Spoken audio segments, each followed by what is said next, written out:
Hello guys, তোমরা দেখতে পাচ্ছ আমার দিদি এখন চুল কাটছে। বাইরে এত বৃষ্টি হচ্ছে যে আমরা বাইরে বেরোতে পারছি না। তার জন্য পার্লার দিয়ে একটা দিদি এসছে, ফোন করেছিলাম ওনাকে, ওনার তো টাইম হচ্ছিল না। অনেক বছরে একবার দর্শন পাই, সারা বছর আর কেউ অনেকবার ফোন করার পরে উনি এসছে। তো দেখো আমার দিদি চুল কাটছে। বাইরে বৃষ্টি হচ্ছে দেখো। আর বাইরে তো এত বৃষ্টি হচ্ছে যে দুর্গা পুজো এখন জামা প্যান্ট না কিনে একটা করে রেনকোট কিনলে ভালো হয়। তো তোমরা বলো ভিডিওটা কেমন হয়েছে। আমার চুলগুলো সব হ্যাঁ তোমার চুলগুলো এরপর আমিও কাটবো চুল।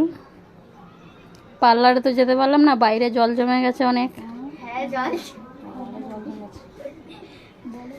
তো বন্ধুরা জল ঢুকে বাই বাই, টাটা।